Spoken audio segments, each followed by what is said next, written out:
Hi.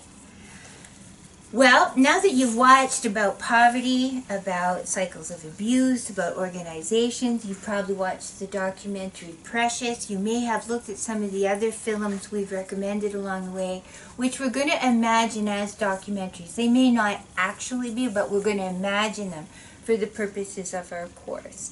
So enough is enough. That's a documentary about a woman who was abused by her husband, and in the end she kind of does some abuse, let's say, back on him. We've talked about Burning Bed is another documentary. Once We Were Warriors is another one you could watch. Requiem for a Dream is another one you could watch. Malenthorpe, if you can get a hold of the original, not necessarily the movie that's recently been made, that would be a good one. That's a story about a person who was beaten up within an inch of his life, head injury, all kinds of things, and then he uses dolls and his creativity towards his healing. You talked about a documentary just a minute ago. What was the name of that one? The Trials of Gabriel Fernandez. The Trials of Gabriel Fernandez, and that's about social workers and a youth who dies in a hospital. He dies from abuse from his parents, and it was just systematic failings of documentation. Right, okay. So there's lots of these kind of documentaries. Some of them are actual documentaries, some of them are movies, but within the movie there's a very, let's say, realistic portrayal of a real story. Bastard Out of Carolina is another one. That's an incest story. And we'll give you more examples. But what I wanted to talk about today is self-care. Self-care, self-care, self-care, self-care. And we all hear all this stuff about self-care, self-care, self-care. Drink enough water. Take a bubble bath. Make your office pretty, decorated in a way that's comfortable for you. Pick out your clothes for tomorrow. Pick out your clothes for tomorrow. Some of that is necessary. I'm teaching a fourth-year social work course here, so I'm going to assume you know how to pick your clothes for the night before. I'm going to assume you know how to drink water. I'm going to assume you know things like eat well, eat wisely, don't just live on cigarettes and donuts, all of that kind of stuff. All very true, all absolutely necessary. Here's something I really notice, and I'm going to start at a structural level. I am finding all the time students who are working 2 or 3 part-time jobs, and they're single mothers, and they're trying to take 2 or 3 or 5 or 11 courses. They're completely overwhelmed. They're burnt out before they even get to the field, right? So the structure that we're living in right now is a massive shitstorm. In my wished-for world, one, you wouldn't end up with a $60,000 student debt. Right. 2, the universities would be offering way more bursaries and scholarships, so that, again, you wouldn't have that debt. Or employment programs. Employment programs. In a different kind of dream world, using structural social work feminist analysis, agencies would be hiring you similar to apprenticeships when you were a carpenter or an electrician or a car repair person. In those male-dominated fields, what you tend to have is you go and do a year of school maybe, then you get hired as an apprentice, and as you go forward, they pay for you to get this certificate, this license, this training, and you train on the job. Social work was once like that. What has become more and more the case, I feel, is downloading onto the individual the responsibility of go to school for 4 years or 6 years or 9 years, get your BSW, your master's degree, your PhD, and then we'll hire you, right?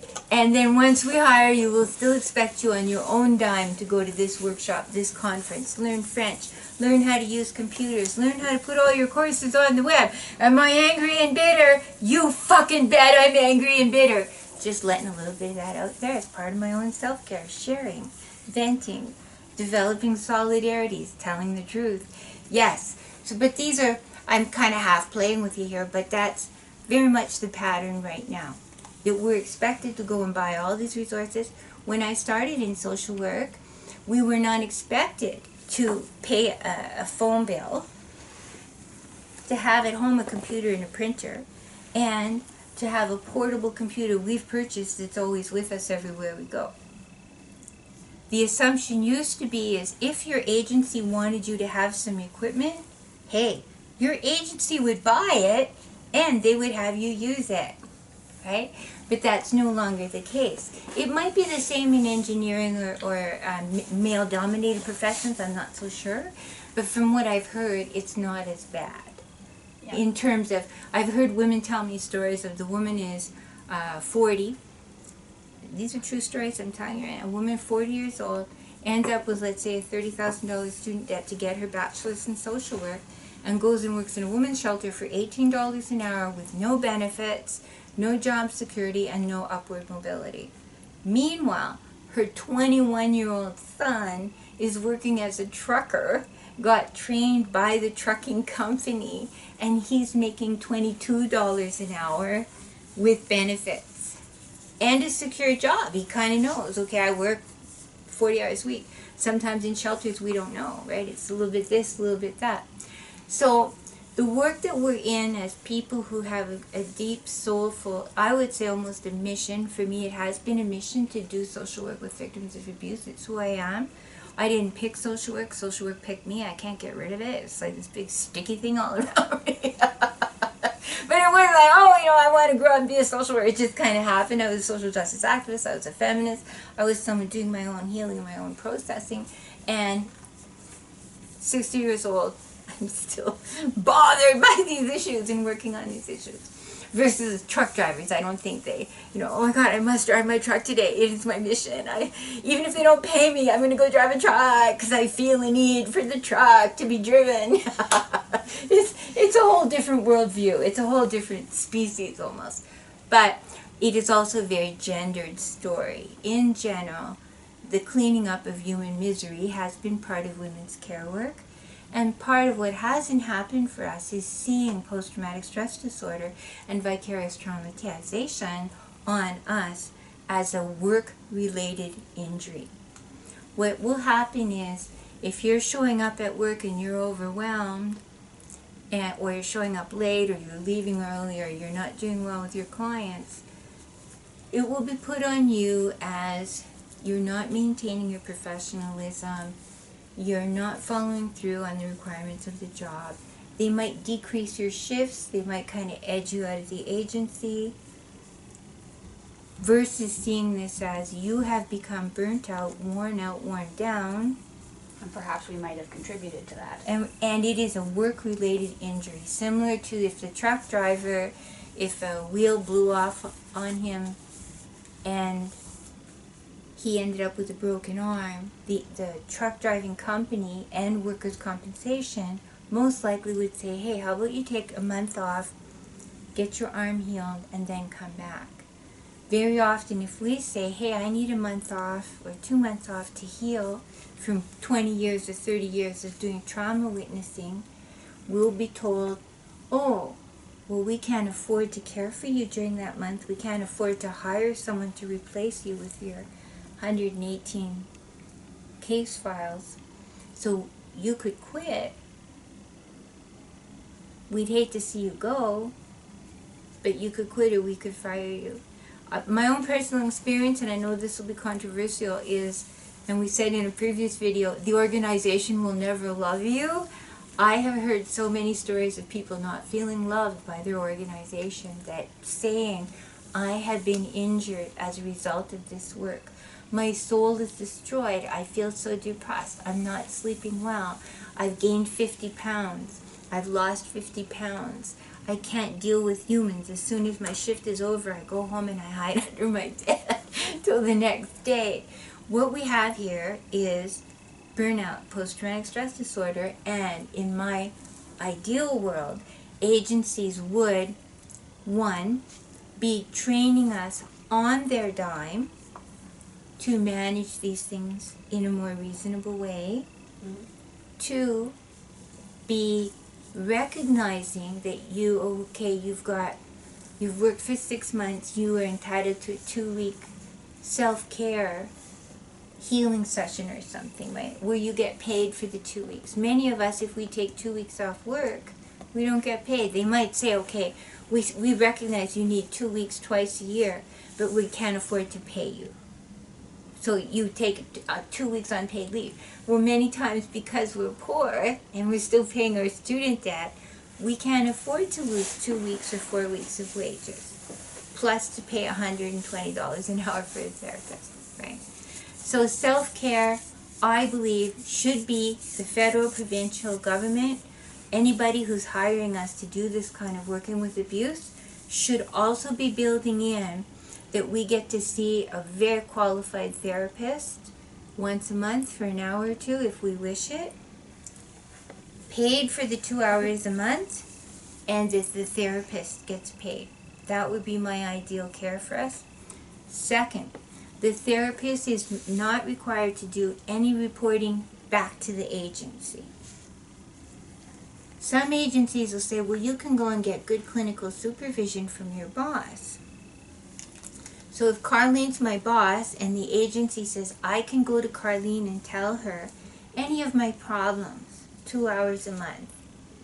But I'm one of your problems. Right, exactly. But she's one of my problems. My supervisor wants me to work overtime and weekends, and he's always saying I never get caught up on my paperwork, or she isn't utilizing the same feminist analysis that I am with this client, or my supervisor is racist. Or if I go and tell the truth about this agency treats me like shit, I'll be fired. So there's an expression of a cat shouldn't shit where she eats. And I think that's a very true thing. In general, don't air all your dirty laundry in your agency. It's not wise, right? It's just not wise.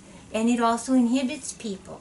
Even if, let's say, my coworker is one of my problems. Or I realize I'm racist.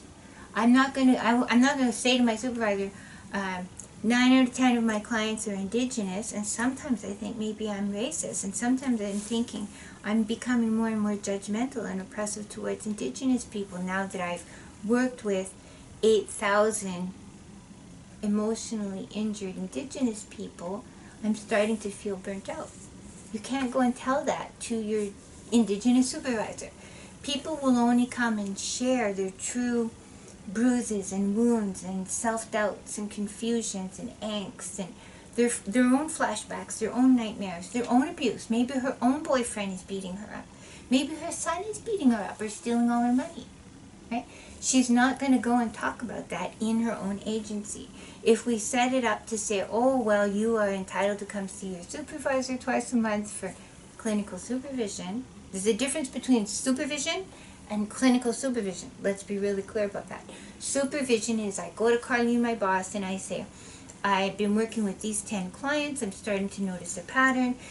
These are Indigenous women who've come to me. They're survival substrate workers, and they've all said that when they report to the police aren't helping them. Tell me what I should do next. Should I form a complaint against the police? Should I wait longer? Should I meet with people from this other agency? Maybe they also have a pattern that they could educate us about. That's supervision, agency supervision. That's workload supervision. That's case consultation. That's one thing. But going to clinical supervision is going and saying this particular client is a blonde-haired, blue-eyed male. I'm working with men who are abusers, and he reminds me so much of my own father. I can't bear it. I try really, really hard to be empathetic and respectful and tender with him, but I find it difficult because he triggers me about all these feelings I had about my dad, let's say, right? That's a very, common thing. That kind of stuff you need to be taken outside the agency. Yeah. In an honest, brave, depthful way, without punishment, because people won't go forward and talk about what they're doubtful about. Yeah. So, good clinical supervision. So, structure in an ideal world, federal, provincial, municipal government, the charities, employee assistance program would pay for good clinical supervision and time and resources for good supervision within the case management supervision, let's say. The agency would also provide for weekly debriefs.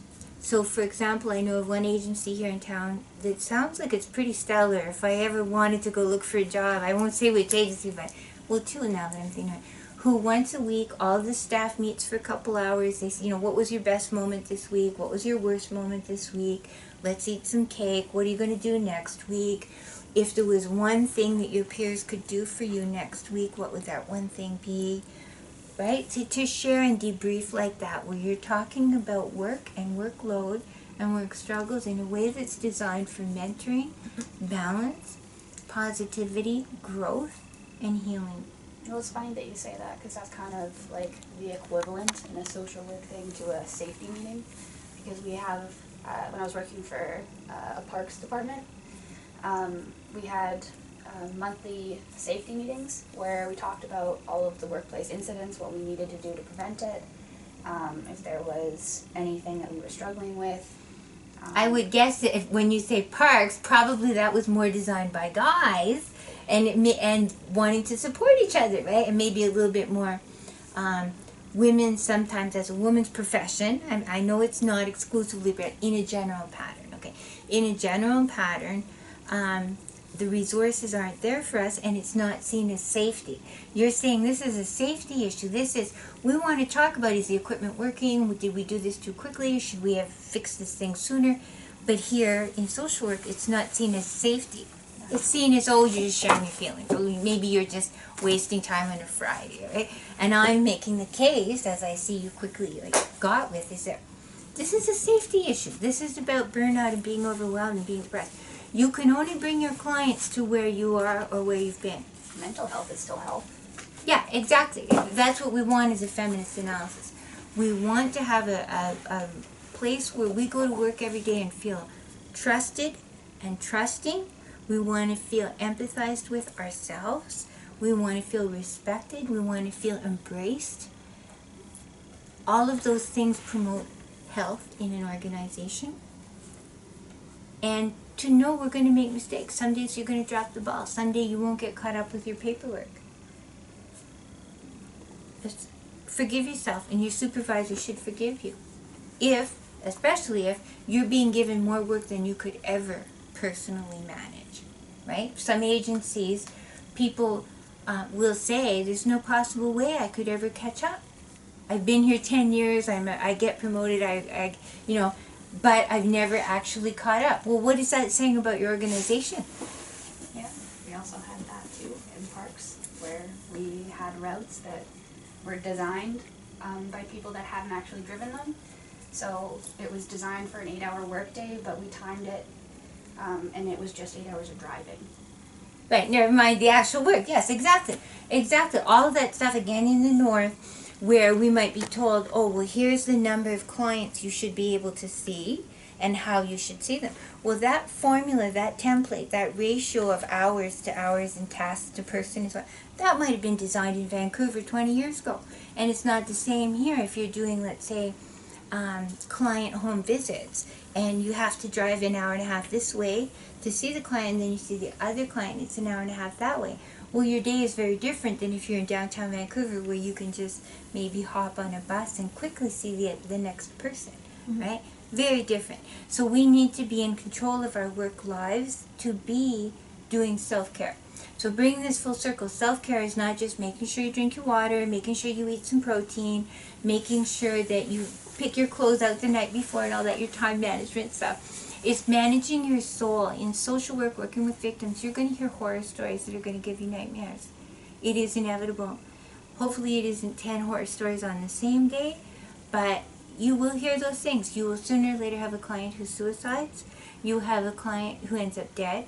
You'll have clients that you never see again. Clients who say to you, I'm so worried that my ex-boyfriend is going to kill me.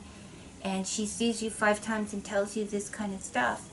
And then she just stops coming. She just stops coming. So you don't know, did she take off to Vancouver? Is she safe? Did he kill her? Is she buried in the bush somewhere? What happened? And these are all burdens on our psyche, on our soul. So knowing in terms of self-care, it's all that. Other aspects of self-care and organizations is, so we wish them to pay for our therapy and to make a clear line between clinical supervision and workload supervision. We wish to make a clear and reasonable workload on us, that has clear and reasonable boundaries that are described in our job descriptions, because otherwise it can just feel infinite. It's never enough. We need to be told more specifically and ideally repeatedly, like as the years go on, things might shift and wiggle, and we may need to renegotiate certain contracts with our supervisors and our co-workers. Oh, we said I would do this, and then, oh, now I'm asked to do this on the side of my desk, and I'm also doing this on the side of my desk, and there's this other thing on the side of my desk. I've now got a mountain on the side of my desk, and the workload on my actual desk is as big as it was 12 years ago when I got hired. So always reflecting on that, being assertive about it, the boundaries, and asking questions. One of the things I would really wish all of you, please do this. Every time you go for a job interview, ask about those kind of things, about how is supervision given, how is mentoring given, how much per year is spent on upskilling, how many workshops or conferences do I get to go to as a paid person. You may wait till after they hire you, but before you actually start the job, to ask all these questions. Ask in an email so you have it in writing. The other thing I would really, really invite you to do is ask the two people who had this job before me, where are they now? Some agencies are just stink piles of burnout. They have, you'll hear, oh, this person was there for a year, then another person for a year, another person for a year and a half, another person for 8 months. Try and find out the history of the organizations you're thinking of working in, because they might be burnout zones. And fair enough, if you're desperate and you need the job, and you'll know, okay, the last 3 people who had this job quit because of burnout issues. If you take the job, fair enough, you're going to learn a lot. And it might be a place for you to get some money, and it might be a good thing for you to get network and contacts and so on. But also know, I've got 52 weeks before I'm going to start to feel shaky and have nightmares and start to feel alienated from the world. So what's my plan for that? Right? So ask, and if they won't tell you anything about, there's another clue. Right? If you say, oh, the person who left, what were the circumstances of leaving? Just curious. Did they get a promotion? Have they gone back to school? Did they get married? Are they maternity leave? Did they move to Vancouver? If they're like, giving you a vibe that they can't talk about it, maybe there's a lawsuit pending or something, right? Mm-hmm. So reflect on those things. And then once you've got the job, to also really, really be clear and assertive with people above you and around you. So the supervisor says, oh, here's another client. Here's another task.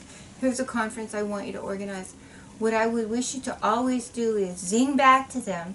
Could you give me an estimate of how many hours over the next year or the next month or the next week or until this is done? How many hours specifically are you wishing me to allocate to this? Mm-hmm. Right? Keep a running tally. That sounds kind of callous, but many times these nonprofit agencies that are very sort of vague and catch as catch can, and you're working with social work with victims of abuse, unless you set some boundaries and do so with guidance from your mentors in the agency and your co-workers.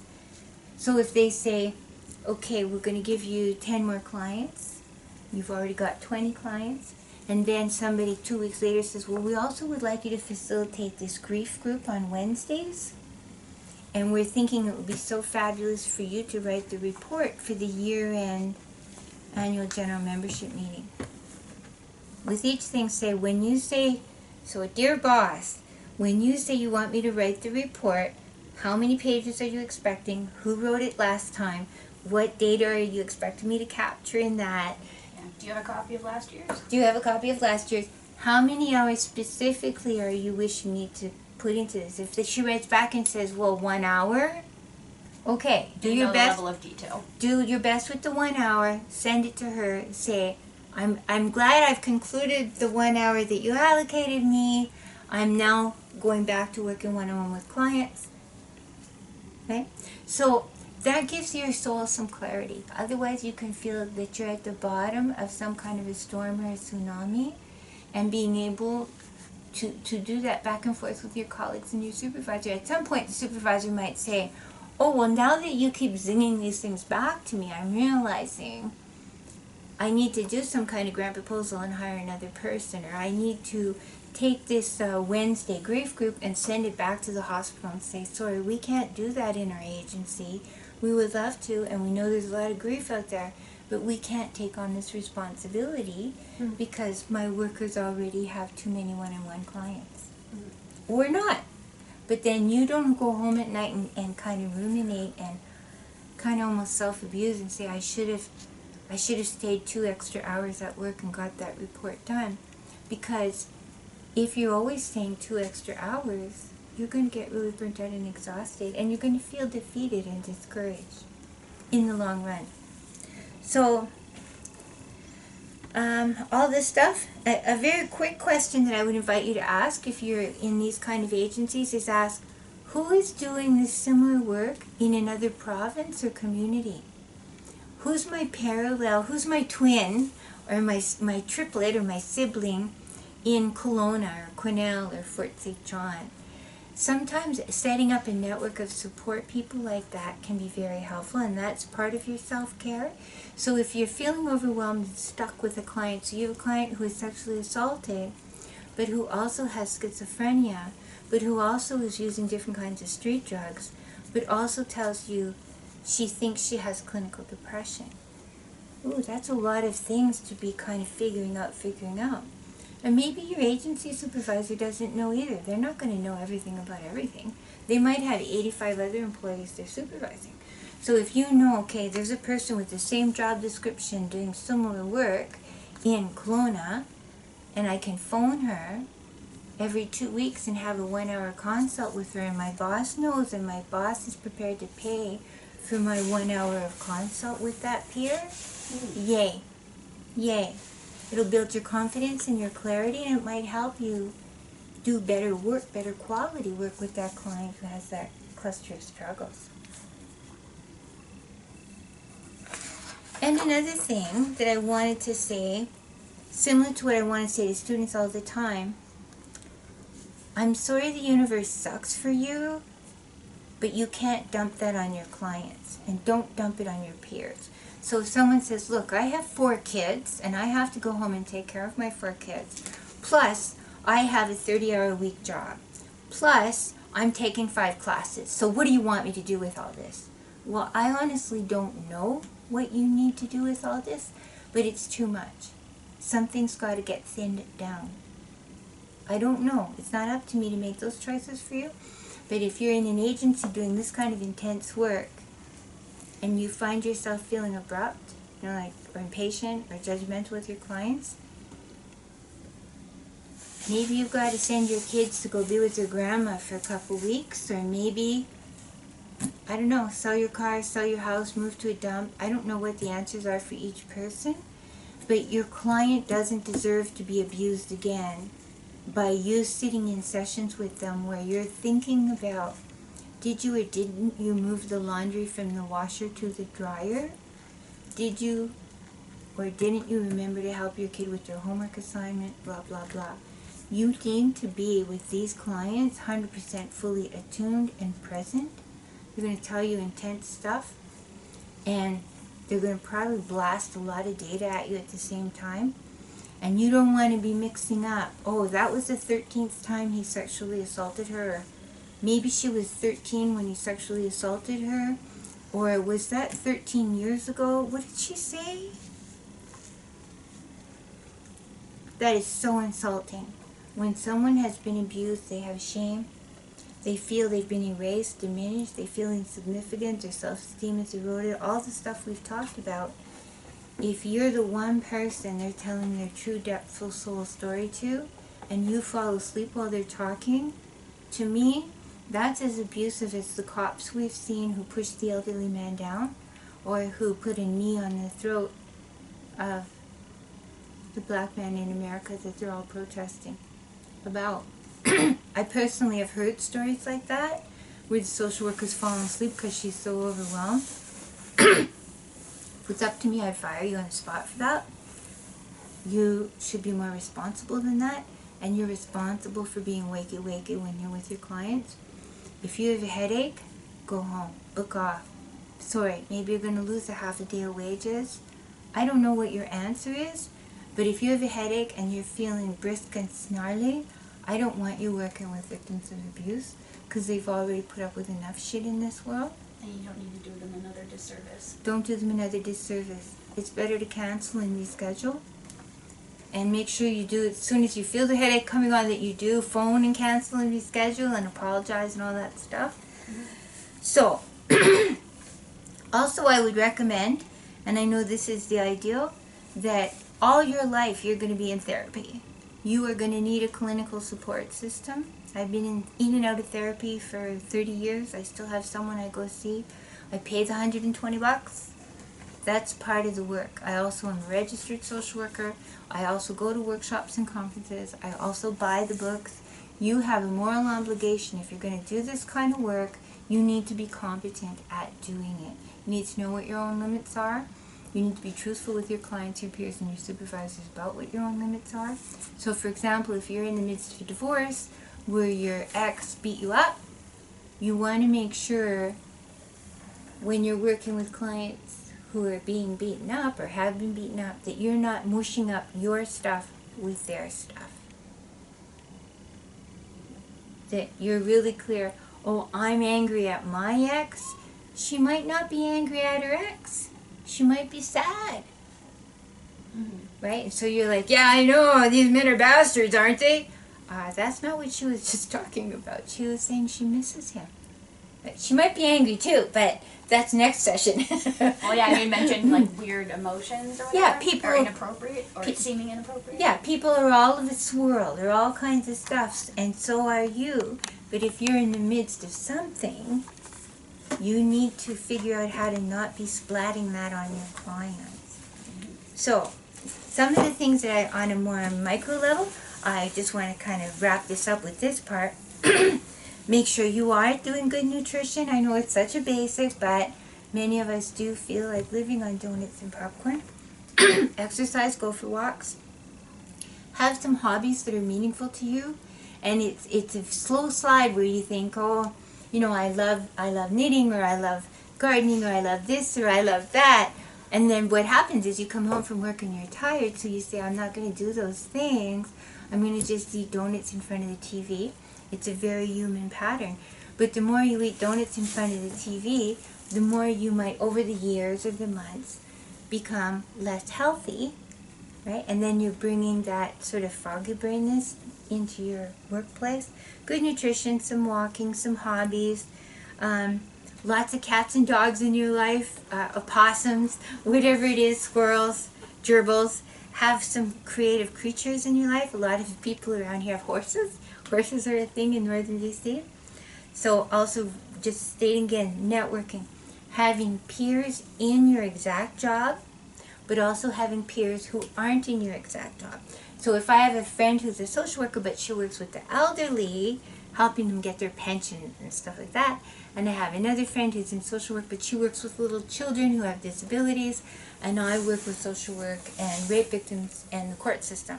So I have friends who are in the profession, but not doing exactly the same thing as me, where I can kind of problem solve and debrief and talk about stories, but different stories. And then also have someone who's in Kelowna or Quebec who does a similar job to me, that I can phone and check in. Hey, you know, this lawyer just told me this is a new piece of federal legislation. What do you think? Right? So reality check with peers in that way. It's your responsibility to set up those networks. No one else is necessarily going to do that for you. So do it. Keep doing it. It's something sort of once a month. What have I done for my colleagues? Send them a card. Send them an email. Send them a box of chocolates. Invite them out for coffee. Initiate that and see it as part of your job, because it's part of your self-care. Other things that I personally adore that have been very helpful for me, journaling. I journal a lot. I journal every day. I sometimes binge journal. It's better than binge donut eating. It's sometimes still people say it's all this navel gaze and you're wasting all your time. Well, better to navel gaze than drink or throw things or yell or just cry all the time. So I journal, and that's sort of doodle journaling and art journaling and all different kinds of journals. Some people have photography. I know some amazing women here in the north who do photography.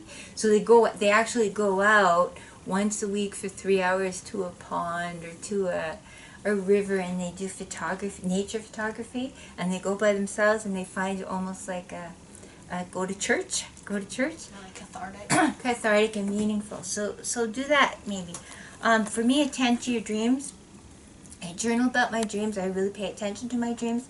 And I have 2 dreams that when I have this version of a dream, I know I'm in a bad situation. One is for me, I have dreams where I'm in a space and the sand is coming in at me, or the water's coming in at me, or the walls are coming in at me. If that's like a fear dream, a terror dream, an overwhelmed dream.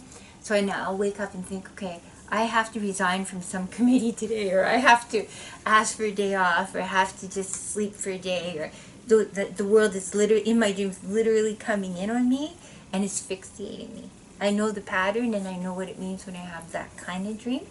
Another dream that I have is I'll be waitressing. I waitressed in strip clubs for 13 years. And if I'm having this dream, it means, again, I have too much workload, too much is going on, and I need to tell someone, hey, I need an extra month to get that done, or I need you to give it to someone else, or I need you to just go away. And it's a waitressing dream, and I can't remember my orders. And that I was like, oh, I'm behind, and someone's yelling at me, and my tray is full of drinks, but it's for the wrong table, and all the. So my waitressing dreams are my closing enemy dreams. Those 2 dreams, when I start having those every night or repeatedly, I'm in a corner, and I need to fix something in an active way in my world. And each of you, I invite you, ponder your dreams. What do they mean to you? And there are patterns, dreams that are scary or dreams that are sad. Ponder it, journal about it, dialogue with your therapist about it, read about it, reflect on it.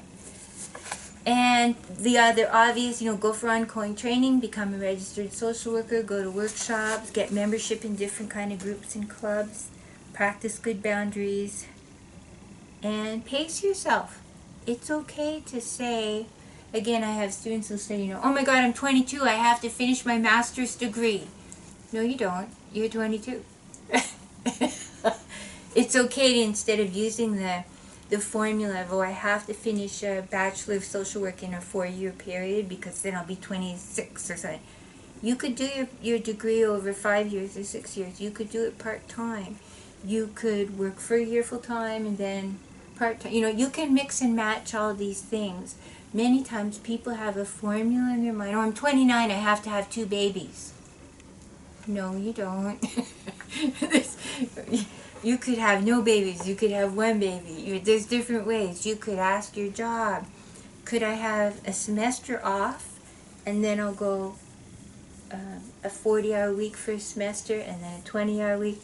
In the same way that the workforce is demanding from us that we be flexible, sometimes if we step up for ourselves and we're assertive, we can demand that the workplace be flexible for us too. Mm-hmm. We can flip it, right?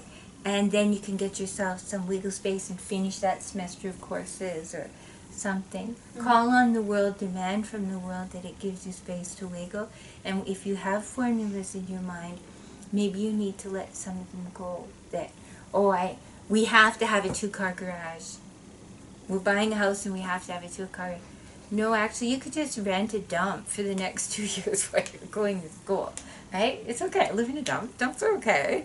Right? Just spray them with a lot of Lysol and Javix and stuff. And so my point being, you can't be tired at work and blame it on your clients and diminish their experience of being with you because you've made a decision you have to have a 2-car garage because your sister has a 2-car garage. I've heard, you'd be surprised at things people have said to me where I kind of think, you need to take a deep breath and step back and look at what you just said. That doesn't make any sense. Yeah. It just doesn't. So, self-care is a whole bunch of stuff. It's always going on. It's not like you get to a point of, I did self-care in 1998 and I'm done with it now. Yeah, myself was cared for. It's always, and it's always in movement. So thank you again for signing up for the course. Hope this gave you a few little reminders, and I hope that on a quiz on self-care you can read some of that back.